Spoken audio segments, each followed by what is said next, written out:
שלום לכם, בוודאי אתם אינכם מבינים מהו הבלון הזה, מה תפקידו.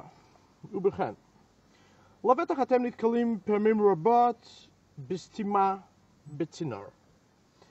היום אנחנו נראה לכם את הפטנט הכי עכשווי לפתרון של סתימות. Plumbing, how you say plumbing in Hebrew? אינסטלציה. זה פתרון הכי טוב לאינסטלטורים וגם לשיטת עשה זאת בעצמך, להחזיק כזה סט. זו חובה בכל בית שיכול להיות שם איזשהו פוטנציאל של סתימות. נוריד את המצלמה ונראה לכם. בואו תראו, אנחנו נשים את הבלון, ההתקום פה בצד, ואנחנו נביא לפה צינור ברוחב 4 צול. תחשבו לכם שבתוך הצינור בפנים יש סתימה קשה, עקשנית, שלא מסכימה לזוז. פתרון הוא להביא קפיצים, להביא אינסטלטור לשלם 300 שקל, או להביא קפיצים ולנסות בכוח ולכלוך וגרביץ' וכל הבלגן. אנחנו בכוונה מדגימים פה, בגלל שבשביל הדוגמה הבאנו צינור יחסית קצר, אבל הצינור והפטנט עובדים גם באורך של 10, 20 או 30 מטר, זה לא משנה. אנחנו לוקחים צינור גינה, אפשר גם לצורך העניין להשתמש בצינור פרקס או צינור מכונת כביסה. אנחנו פה לוקחים את בלון ההתקום ומחברים אותו על ידי חיבורים וקומבינציות מסוימות לצינור גינה.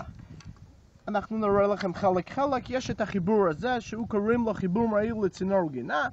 מחברים לו רקורד, כל חנות טמבור שתבקשו את האביזרים האלה, הוא ידע בדיוק על מה מדובר. אחרי שיש לנו את הרקורד ואת הצינור גינה, אנחנו מבקשים ממנו ניפל כזה בדיוק שמתאים לרקורד. אוקיי, מחברים את הניפל לרקורד, קיבלתם כזה דבר. יש לנו פה מספר חלקים. יש לנו את הצינור גינה, יש לנו את החיבור המהיר, יש לנו את הרקורד ואת הניפל. אחרי שיש לנו את הסדרה הזאת, אנחנו מחברים, לא מנסים, I'm sorry, אני מתנצל על הטעויות בעברית. אנחנו לוקחים את החיבור המהיר ושמים בצד השני של הצינור. שימו לב, אני ניגש לפייה של הברז. אני מחבר את החיבור המהיר לצינור. Very simple, מאוד פשוט. עכשיו תשימו לב, את הדבר הזה אפשר לחבר אפילו לצינור של מטבח, לכל מיני צינורות, הכל לפי הצורך והעניין. אנחנו משתמשים בחיבורים כאלה, כשאתם יש לכם נגישות לברז אחר, זה גם ייתכן. שימו לב לדבר מרתק. אני לוקח את החיבור הניפל, מחבר את הניפל לבלון ההתקום שמתאים לצינור של 4 צול. הבלון מגיע ב3 גדלים, יש 4 צול, מ4 עד 6 צול, יש מ1 עד 2 צול, ומ1.5 עד 3 צול. אלו הם הצינורות שבדרך כלל נגישים. את בלון ההתקום חיברנו לניפל. את הניפל חיברנו לפה. שימו לב, מסובבים. כמובן לא צריך להשתמש במפתח שוודי, לא בפותח צינורות, a bissel לכוח. A little bit of power, how you say it? קצת כוח. חיברנו, שימו לב, חיברנו את הפטנט הזה לבלון ההתקום שמיובא לארץ על ידי חברת גולבי. אנחנו מכניסים את הבלון לסתימה, לא לסתימה, לצינור. אולם, אנחנו לא צריכים צינור ארוך כדי להגיע עם הבלון הזה עד לסתימה. הסתימה יכולה, תכלס סתימה יכולה להיות גם 20 מטר קדימה. אנחנו מכניסים את הבלון מעט אחרי הטבעת הצווארית, הצוואר המתחתי הזה. ככה אנחנו מכניסים לתוך הצינור, מניחים, תופסים את הצינור ופותחים את הברז. אני אעשה הדגמה קלה מחוץ לצינור, אולם יש לנו לזכור שאת הבלון אסור בעיקרון לנפח מחוץ לצינור. אולם תשימו לב מה קורה. אני עכשיו פותח את הברז. תראו. ראיתם הבלון מתנפח? שימו לב. הבלון מתנפח. אני מהר סוגר את הברז, בגלל שאם אין לבלון תמיכה מסביב של הצינור, הוא עלול להתפוצץ, בעיקר בשימושים מעל 50 PSI. מונח בלחץ, אבל רוב הברזים מתאימים לזה. מכניסים את הבלון לתוך הצינור, פותחים, מחזיקים שהוא לא יברח אחורה, לא יותר, גם אם מדובר בצינור מאוד מאוד ארוך. מכניסים רק עד כאן, ופותחים. ברגעים אלו הצינור מתמלא, הבלון מתנפח. מחזיקים חזק. מה שקרה בפועל, שימו לב, הבלון התנפח בפנים וסתם את הצינור. המים לא יכולים להגיע לכאן, רק לשם המים הולכים. המים הולכים מהצד הזה לצד החיצוני. המים הולכים מכאן לכאן. הם לא יכולים לחזור אחורה לכיוון מפה לפה, הם לא יכולים. רק לשם, וזאת בגלל פה שהבלון סתום. לחץ של מים, כידוע לכם, לחץ של מים, כולנו יודעים מה היה ביפן עם צונאמי. כולנו יודעים את הכוח הגדול שיש ללחץ של מים.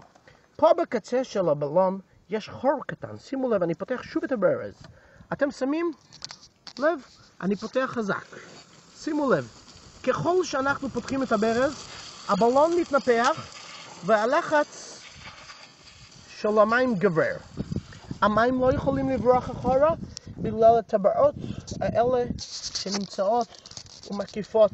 כל הטבעות פה, אתם שמים לב, 1, 2, 3, 4, 5, כל הטבעות האלה סותמות יחד את הצינור בגלל הניפוח של הבלון, והמים זורמים בעוצמה אדירה קדימה, ואין סתימה שלא תעמוד בלחץ. אין סתימה שלא תזוז קדימה. הפותח הזה יכול בפועל לפתוח סתימות אפילו של אבן במידה מסוימת. זה אין מצב. הדבר היחיד שצריך להקפיד עליו, לא לנפח את הבלון מחוץ לצינור. בואו נעשה הדגמה נוספת פעם אחת, קצרה. מכניסים את הבלון בפנים, עד כאן. מחזיקים עם היד כדי שלא יברח אחורה כשהוא מתנפח. עכשיו אני פותח את הבלון. הבלון מתנפח, שימו לב, טיפת מים לא ברחת לכאן, בגלל שזה סתום בפנים. לשם בפנים עוצמה אדירה של מים. מסיימים, סוגרים את הברז. אחרי שסגרתם את הברז, מחכים מספר שניות, הלחץ של המים יורד, מוציאים את הבלון ונותנים לחיצה לריקונו המוחלט של הבלון, לחיצה קלה, משחררים את הצינור ונהנים מצינור ללא סתימה. זה פטנט שחברת גולבי מייבאת לארץ, ניתן להשיגה גם באתר גולבי שופס וגם בחנויות העובדות עם חברת גולבי. שיהיה לכם בהצלחה, והעיקר עם הרבה צינורות פתוחים ולא סתומים. צינור סתום זה דבר לא נעים לכולם. כל טוב לכם.